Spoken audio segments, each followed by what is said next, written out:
Hi everyone, welcome once again to Inside Sports. I'm Mark Keller. So glad you've joined us this week. We've reached the end of January, and as we mentioned last week, that means the end of the regular season is just around the corner for high school sports, and the postseason is on the horizon. So this is part 2 of our setup for the stretch run here in Washington County. Last week we talked basketball. This week we'll discuss 3 other sports. First up, Herald Mail sports editor Andy Mason will be here to get us caught up on wrestling with the Washington County Championships about 2 weeks away and regional meets close behind. After that, assistant sports editor Dan Kaufman joins me to chat about indoor track, recapping last week's county meet and looking ahead to the regional and state meets. Then, since the temperatures keep dipping below freezing, it's the perfect time to hit the ice and talk hockey. I'll be joined by Washington County North Stars head coach Jamie Blackwood and team captain Harris Blackwood as they gear up for their final regular season game and a run at the Monocacy Cup. And of course, we'll take a look at what's been happening on social media and tell you how you can be part of the show by tagging us on Twitter and more. So stay right where you are. We'll get rolling with Inside Sports after this break. When you elevate nurses, you reduce an entire town's blood pressure. Specialized medical training means top nurses, top care. Meritus. Healthcare transformed. How do you give a patient healthier healthcare? Give her doctor, nurse, PA, and therapist the same health record. Introducing electronic health records. One patient, one record, one click. Meritus. Healthcare transformed. For the last 2 years of my education, I was going to work full-time, school full-time, and raising 2 young children by myself. I think that anybody who's desiring to continue their education or to advance their career, I think that USMH provides convenient location, affordable pricing, and again, they have instructors that really care about sending their students off with the experience and the education that they need to succeed. When it comes to hearing loss, who will be taking care of you? Audiologist Dr. Karen Hamilton is Hagerstown's hearing doctor, working to improve the quality of life for those with hearing loss. At Audiology Services, Dr. Hamilton focuses on evaluation and diagnosis to provide solutions for treating hearing loss. Using the latest technology, she programs hearing aids to meet your unique needs and ensures they fit properly and comfortably. Audiology Services participates with most insurance companies and will check benefits and file claims on your behalf. Dr. Hamilton and her team also serve the community through Hagerstown Hearing, which focuses on providing crystal clear sound in places such as theaters, churches, offices, and homes. Hagerstown Hearing installs looping systems that allows those with hearing loss to enjoy speech clarity and noise reduction, providing an experience like never before. To learn more about Audiology Services and Hagerstown Hearing, call 301-790-3300. Audiology Services and Hagerstown Hearing, providing crystal clear sound. Welcome back to Inside Sports. We're going to talk some high school wrestling here this segment, joined by Herald Mail sports editor Andy Mason. Andy, the regular season winding down, and it's been a great regular season for most teams here in Washington County this year. Yeah, so we only have 6 teams in the county, and 5 of them have winning records. I think it's been a while since and there's a chance, 5 of those teams will finish with winning records, led by Williamsport at 27-2, having a fantastic season. Yeah, as they're wont to do, and only 2 losses coming to the same team. Yeah, Southern Garrett. If they wrestled them a third time, they might get them. They all were very close. I think it was 36-33 back in December at the Musselman Duels. That was their first loss, and then last week at Southern Garrett, they lost 31-28. Lots of close matches. Southern Garrett just came away with a few more points. The good thing is they're not going to, Williamsport will be going to the region duels, the 2A West region duels next week, so they won't have to face Southern Garrett there.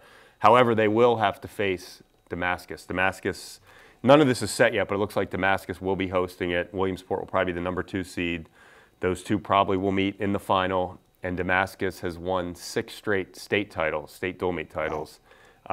They're not quite as strong this year as they've been in the past few years, but they're still very good.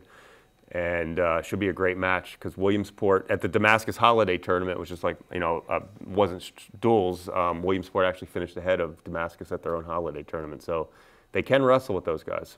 Oh, you mentioned every Williamsport wrestler with a winning record, and a lot of kids ranked in the state. Yeah. So for starters, I can tell you, very few schools in the state of Maryland have an entire lineup where every night they can fill all 14 weight classes. It's very seldom you see a box score where even some of the very best teams aren't forfeiting a weight here or weight there. Williamsport has someone in every weight class. Not only do they have someone in every single weight class, every kid in those weight classes has a winning record. And 5 of those kids in Maryland 2A, 1A, where they will be in the state, the region state tournament coming up. They have 5 kids ranked in the top 8. You get the states, the top 6 get on the podium, but Williamsport has 5 people ranked in the top 8. You got Taquan Johnson, who's 27-0, still unbeaten at heavyweight. He's ranked number 2. Zayden Meyer at 113 and Nate Anderson at 160 are both ranked 3. You got Brandon Oyster ranked 6 at 220. And Zach Starr, the freshman, ranked 8th at 106. And the freshman, he's 35-2 this season, leading the team in wins. Wow, unbelievable. Yeah. Well, let's switch to 1A. You were talking about Southern Garrett being kind of the class of that class. Yeah, they're going to win the 1A West duels and probably the state duels. They're sort of in a class by themselves in 1A. So who from Washington County is going to be competing against them? So they'll be hosting, it's not set yet, but they'll most likely will be hosting the 1A West duels on Wednesday. And Boonesboro, I think if it ended right now, you'd have Southern Garrett 1, Mountain Ridge 2, Boonesboro 3, and I think Smithsburg might get in there as the 4. And Smithsburg, they would have to face Southern Garrett the first round, and they can't beat Southern Garrett. And then Boonesboro, can they beat Mountain Ridge? I don't know. It might be a close one, but Southern Garrett's going to win that and go to states. Yeah. But still an honor just to get there, right. To get that far. Right. How about 3A West? 3A West, it looks like Linganore and Tuscarora are the top 2 teams. I think if it ended right now, South High, it would be 5th, but there's still a few matches left. A lot can still happen. They could still sneak in there. They made it last year for the very first time, and I would not be surprised. It could happen. They could get in again. You mentioned the teams with winning records, and the team without a winning record right now, North Hagerstown, having a bit of a down year. It's kind of an unusual thing. Yeah, for years, recent years at least, they were the team in the county, not just the team in the county. They were one of the very best teams in the state. They won back when they used to keep team scores at the state tournament. North won it. I think that was about 5 years ago now. It doesn't seem like that long ago. But for several years, they got to the state dual meet finals a few years in a row against Damascus. And but yeah, they're having a down year this year. They're 11-17. They've dropped some close matches, but it's not a huge surprise. They lost a lot, but every year North High gets a ton of wrestlers out. They have depth. They have kids who they will be back. They have the numbers. They will be back. But this year, I guess you could say they're rebuilding. Yeah, we always hear how high school sports are cyclical, and I guess this is just the down and part of the cycle for North Hagerstown. We don't want to forget about the one private school program in St. James, and they've been doing well here of late. Yeah, they got TJ Culette back. TJ Culette's one of the best wrestlers, senior, one of the best wrestlers that they've had in program history there. He's their all-time leader in wins. He was out for over a month with a shoulder injury. He came back, so he's a great wrestler. So I think that's great for the team. They beat Mercersburg recently for their first win over Mercersburg in several years, and then they defended their title at the MAC. They defended their MAC dual meet title. So what's coming up in terms of the public schools as far as regions go, and the county meet is coming up as well? Yeah, so we got to get through these region duels, which aren't set yet. You got to wait. At the end of this weekend, we'll know what's going on next week, and then that'll be Wednesday. The region duels all over the state. And then Saturday, all the region champions go to North Point High School in Waldorf for the state duels. I think Williamsport would be the only team that might have a chance to get that far, but of course they're going to have to beat Damascus to do that. And then the following weekend is the Washington County tournament I believe that's February 16th at North Hagerstown High School. And then the weekend after that's the region tournaments, and then the next weekend, first weekend in March, we go to states. To get into your crazy season, right? Yeah. I know you used to always call it your Super Bowl. Yeah. All right. Well, Andy, thanks a bunch for joining us here today. Stay with us. We'll have Dan Kaufman coming up to talk indoor track right after this. We've been coming to Rick's for about 3 or 4 years. The staff at Rick's is wonderful. It is the Cheers of Hagerstown. Everybody knows your name. They've actually become a lot of our friends. Treat you like family. They know you by name. It's nice to be able to go somewhere as quality as this that's not a chain restaurant. The food is unique. They get creative. Yeah. It's fresh food. And they make great drinks. The word is in. Local, casual, and always epic. That's Rick's Cafe. If you add it up, 12 spots a year for 25 years close to 300 different commercials I've used Antietam Cable Production for. In terms of the experience with the production department, the truth is, we've become friends because we've done it so often. The staff is very, very professional. They make it easy for me to do the spot. That's the biggest thing. And we have a lot of fun doing it. And it works. It brings people to the dealership. And that's all I can ask. Welcome back to Inside Sports, joined now by Herald Mail Assistant Sports Editor Dan Kaufman. We're going to talk in some indoor track here now, looking back to the last couple weeks and a couple big meets and ahead to the bigger ones that are coming up, Dan, and the Washington County Championships held last week, and South Hagerstown boys, the big story there, knocking off Boonesboro. Yeah, first boys county title in their indoor history, and their sprinters really carried the day. Khalil Booker leading a 1-2-3 sweep in the 55 dash, and Booker also finished second in the CMC championships, which were just held also last weekend. Gasu Koulibaly winning the 300, and he also won the CMC 300 recently. South went 1-3-4 in the CMC 300, so their sprinters are really kind of leading the way for the Rebels. And also in the CMC meet, their 4x200 team, this will tell you about their depth, they came within 0.02 of a second of setting a county indoor record, and they won that 4x200, usually a race that's decided by less than a second. They won it by 6 seconds. Well, they certainly have a coach that knows a little bit about Absolutely. sprinting. Dwayne Freeman, great sprinter in his day back at South Hagerstown as well. As you mentioned, ending a 6-year run by Boonesboro on top of Washington County. They came in second place at the county meet, but a good meet for them as well. Yeah, absolutely. The boys led by Donovan McClellan, defending 500 and 800 meter state champion, and didn't put a foot wrong at the county meet. In his times, well, actually, his 500 time, he was pushed by Koulibaly in that 500 and prevailed in 107.66, which is a solid time. Earlier in the year in the 800, he became the first Washington County athlete to ever go under 2 minutes indoors in the 800. So he's achieving new things. He was a 157 800 meter runner outdoors last spring. And he's got his eyes set on some more state gold later this season. Boonesboro also got a big effort from Logan Arnold in the pole vault. He cleared 11 feet. That was the first time he'd ever gone above 10 feet. So a very nice win for him in the county pole vault as well. Outstanding work by him. North Hagerstown finishing third at 91.5 points, and you were talking before we went on about Nick McCoy and his personal effort. Yeah, and well, the personal effort came in the CMC meet last weekend. His PR had been 47 feet. He won the county meet around 44 feet, somewhere in the 44 feet range. But at CMC meet, he jumped all the way up to 51 feet, 4.5 inches. And that's the number 4 throw in the state right now, the number 1 throw in Class 3A. That was a huge improvement. Now, when you see something like that, you want to see it, can he do an effort like that consistently? But, you know, if he can produce that again, boy, all of a sudden at state gold is looking very possible. That's great. Anyone else from North Hagerstown stand out in that? Nate McKenzie won the county 3,200, and it wasn't a super huge effort from him. I know he can go, it was about 10:30 something. He can go lower than that, but he didn't have to. It's one of those things where, you know, it's kind of like you run as fast as you need to sometimes just to get the job done. But Nate, you know, he's cut his teeth for a number of years now, been a key contributor to the Hubs, and I'm sure he's got the state meet and the 3A West meet coming up highlighted, ready to roll.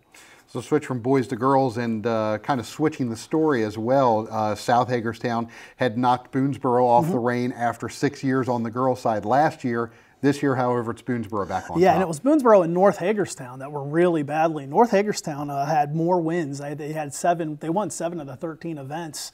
But Boonesboro's depth is just very, very difficult to beat when you're scoring 8 places per event, and Boonesboro's depth won the day. The main county results, Ainsley Plumador really stepping up lately in the 300-meter dash. She won the county meet in 43.49 seconds, which was a big season PR, and then she lowered that to 42.93 and finishing 4th in the CMC meet. So she's looking good heading into the region meet coming up this weekend on Saturday. Ellie Bear also won the county 800 for them, and their depth also helped them prevail in the 4x400 relay. So, and again, you know, we don't have a lot of individual kids mentioned here, but again, they won it with depth. I could probably name 20 kids on that team that contributed to their team title. Well, that always seems to be the story with Absolutely. Boonesboro's running program, cross country and track, is the depth that they bring to the table always ends up helping them. You mentioned North Hagerstown. They finished second, 150 and 1/2 points to Boonesboro's 160.5 points. Great efforts by North Hagerstown as well. And they've got to be really excited with this group of girls heading into the region and state meets to see just how high up the board that they can finish. They've got a lot of girls contributing. As far as their county champions, Phoebe Meehan, sensational distance sophomore, won the 1600 and the 3200. She was also second in the CMC 3200. Taryn Branch ran 127.67 to win the 500. That was a big effort from her. Sida Sheriff winning the 55 and lowered her mark to 7.53, which is getting right in there with what the state contenders typically run. If you're in that 7.5 range, you've got a shot at certainly medaling. And then Cozy Nkwanta with the shot put title and Clara Descluse with the pole vault championship. So, you know, a lot of star athletes there, and again, they've got to be looking forward to these region and state meets. South Hagerstown finished third in the county meet on the girls' side with 82 points. Lanisha Chance with a nice afternoon there. A double win in 55 hurdles. I believe 9.75 was her season best there. Also clearing 5 feet in the high jump. I believe she's been as high as 5'2" this year. Yeah, the high jumps probably are better of the two events. She's got a chance to place really well at States later in February. But yeah, I mean, South's still got some talent there. Not as much overall depth as maybe they had last year. But I mean, Emily Alexander isn't mentioned here, but she's still a quality distance runner who is capable of bigger things at the region and state meets. You know, they've got some kids that have some hopes. Real quick before we finish up, the region meets coming up 1A, 2A West Saturday at HCC, 3A West is next weekend in Baltimore with the state meet a couple weeks away. How do these results kind of transfer over to region meets and so forth? Yeah, well, first of all, in the 1A West, Boonesboro's got an excellent chance of sweeping those team titles. They've pretty easily got the most depth going into that meet. It's just a matter of showing up and performing. And of course, their focus is going to be qualifying kids for states, but I think it'll translate into team titles as well. 3A West, you know, when we talk about both South boys and Norse girls, I don't know that they have region team titles as a goal, but certainly both of those teams have to feel like they've got a good shot to make at least a decent run at it. Again, they've got lots of kids that they're going to want to qualify for states. It's generally a little tougher to qualify for states as individuals in 3A, but there's a lot of good athletes here, and I think it'll be a good day for both those teams. Okay, we'll see how it works out. Dan, thanks for joining us. We'll be talking hockey coming up after the break. Frostburg's program at USMH was definitely closer to home, allowed me to stay at home while I had the opportunity to substitute in Washington County Public Schools. The scholarships at USMH really allowed me to walk out, being able to pay it off much more quickly and being able to pursue my graduate degree at a quicker rate. I would say to anyone considering USMH, allows you to build better relationships in the community and something that's definitely a great opportunity to pursue and leads to a better career. We've been coming to Rick's for about 3 or 4 years. The staff at Rick's is wonderful. It is the Cheers of Hagerstown. Everybody knows your name. They've actually become a lot of our friends. Treat you like family. They know you by name. It's nice to be able to go somewhere as quality as this that's not a chain restaurant. The food is unique. They get creative. It's fresh food. And they make great drinks. The word is in. Local, casual, and always epic. That's Rick's Cafe. Welcome back to Inside Sports. Joined now by Coach Jamie Blackwood and Captain Harris Blackwood, the Washington County North Stars. Going to talk some hockey now as they get close to the postseason now. One regular season game left for the North Stars this season, and then they'll get into the postseason. Coach Jamie, we'll start with you, and you guys sitting at 8-5-1 right now on the season, 4th place in the Monocacy Valley Division. In the playoffs, right on the edge of that. Give us a sense of how the season's gone so far and what you're looking forward to. So mathematically, there's a very slim chance that we would not fit into that slot, at least into the 4th slot, but I feel very comfortable that we're going to hopefully finish in the 3rd spot as it all plays out by the end of next week, which will allow us first slot into the playoffs. So last regular season game Monday against Walkersville, correct? That's correct. It's the last home game for the season. It's senior night, and it's going to be a big night. And I know there's some big doings for Harris as well that night. Tell us a little bit about that. Yes, well, Harris is going to be inducted into the Maryland High School Hockey Hall of Fame that night. There's a few other special awards that are coming his way. I know that it makes him a little bit nervous to talk about that stuff because he'd rather not be public about it, but they're kind of a surprise, so we want to keep them until that night. But it's going to be a pretty big night, not only for all the seniors, but Harris especially, and then the team. Harris, let's talk a little bit about that. I mean, someone your age, just turning 18, correct? And to have Hall of Fame mentioned with you, what's that feeling like? And is that something, when you begin hockey, that is even a thought in your mind? No, I didn't really think about it at all when I first started playing high school hockey. I was more just focused on winning games. And truthfully, I think I just turned it on my junior and senior year for point totals. I think I've doubled point totals completely over the last 2 years. And just overall, my teammates definitely have helped me get there the whole way. Talk about point totals. Right now you're leading not only the North Stars team, but the entire league in points. 48 points, 36 goals, and 12 assists this season. But we were talking a little bit before we went on here that your numbers have taken a little bit of a back seat in the second half of the season. You've been playing a little bit of defense and so forth. You enjoy doing that? You enjoy switching up and playing defense also? Yeah, I enjoy the defensive position a lot. I am a lot better at forward, though, than I am at defense. But again, I'd rather trade my point totals any day of the week, though, to get the win at the end of the day. And Coach, it must be quite a luxury to have someone with, again, that Hall of Fame moniker out there on the ice, and probably makes things a little bit easier for you, knowing that you can move him around on the ice a little bit. The comfort of having a player with his skill level is wonderful to have. But it's a kind of a double-edged sword too. So every game he will get double teamed. He'll get hack slashed. It just the way the game is played. So he gets extra attention.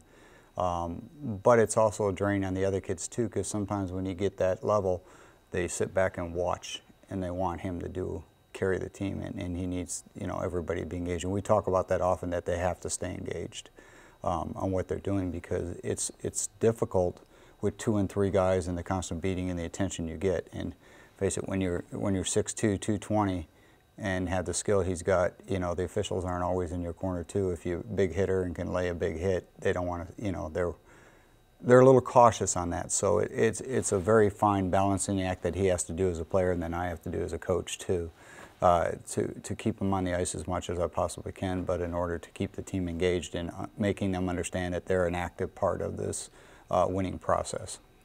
Talk about kind of the state of hockey here in Washington County. You've been with the North Stars program since its infancy, 2007, and how has the game grown? How has the program grown over the course of that 11, 12 years? Well, we started off pretty large and very successful right out of the chute. The first year was an undefeated season, so it was tough to match that. We've gone through some very high times, and the last few years we've been struggling with numbers of only having 10 or 11 kids within the Washington County area that are eligible to play high school hockey. This year that number has grown to 16. Next year I think it's going to grow even a few more. So the numbers are getting there. The local area talent pool is slowly developing. It's a tough market, and we're one-sheet rink, so it's very hard to have those development skilled teams. Hagerstown fielded one team this year, one AA team, and next year they have, I guess, a goal of fielding some more in the youth hockey program. So we're really dependent on what they do in the lower age groups and what they do in the club system to develop those players. And then the idea is to market to the schools, and hey, how many kids do we have in the county, and how can we interest them in playing North Star hockey? And the idea behind that is you have to win to get them. Harris, how have you seen the program kind of change over the years? I know you came up all the way through the program from when you were a young kid. So what kind of changes have you seen in the program? Kind of the same thing, Coach. Again, when my brothers played, they were very good, undefeated their first season. And then going my freshman year, I thought that was by far the best year. Up until my junior year was my freshman year. We were by far the best. And then, like you said, we had trouble with numbers, trouble getting a lot of kids to the games, only having 7 players sometimes on the bench. And this year, having all 16 players there has been huge. And it's just a big jump in numbers, definitely, from the last couple of years. So, Coach, again, looking ahead to the postseason, hopefully for you guys, how does the postseason work, and how do you see your guys panning out? It kind of really depends on the draw, and then the tough part for me is going to get them to understand that from the first drop of the puck, we have to be at maximum speed and effort. Hockey is not only a game of strength and skill, but it's a game of speed. And that's something we're not the fastest team afoot, and we're going to have to play big. And if we do that and they play with confidence, and that allows him to do some of his things that he does, then the team will be successful, at least in the first, if not the second round. And that's the goal. You know, the goal is to go as deep as we can, but the goal is also to let these kids experience what it's like to play in those situations. Okay. Harris, congratulations on the Hall of Fame induction coming up. Coach, good luck to you and the team. Thank you. And the rest of the regular season and the postseason as well. Stay with us. We'll have our social media segment coming up right after this break. Hit it, Dolly.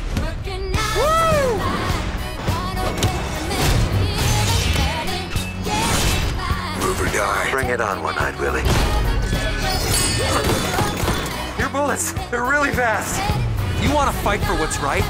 Sometimes you have to fight dirty. Tell me they got that in slow motion. Deadpool 2. Digital customers, tune to Channel 1 to get started.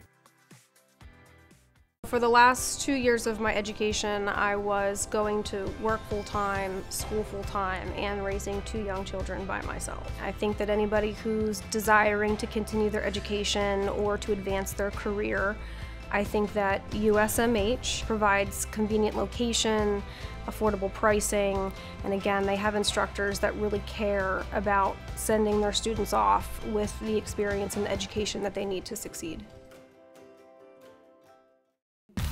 Welcome back to Inside Sports. We'll close out things today with our social media segment as we take a look at what people have been talking about on Twitter and Facebook over the last few days here in the area. We can always count on Washington County Supervisor of Athletics, Eric Michael, to be on hand at the biggest events in town, and he was at South Hagerstown High School on Saturday for the county's Unified Bocce Championships.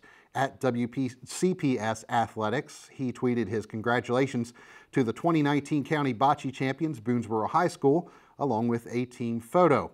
Boonesboro actually won in 2 of the 3 divisions in the county tournament. Smithsburg won the 3rd division, and all 3 will compete in the Unified Sports State Bocce Tournament on Tuesday, February 12th at Hagerstown Community College. Now, if you're unfamiliar with Unified Sports, it's a program under the guidance of the Maryland Special Olympics that provides competitive outlets for athletes who have special needs. It matches those athletes with partners who are formerly called able-bodied helpers in an effort to compete and represent their schools on the playing field.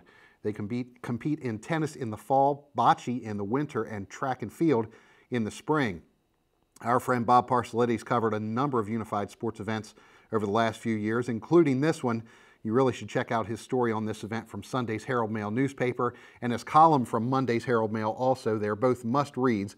Look them up online at www.heraldmailmedia.com. If you're heading out to a game or a meet or even a match, remember to reach out to us or tag us on social media. Let us know about all the cool stuff that happens before, during, and after the games or events.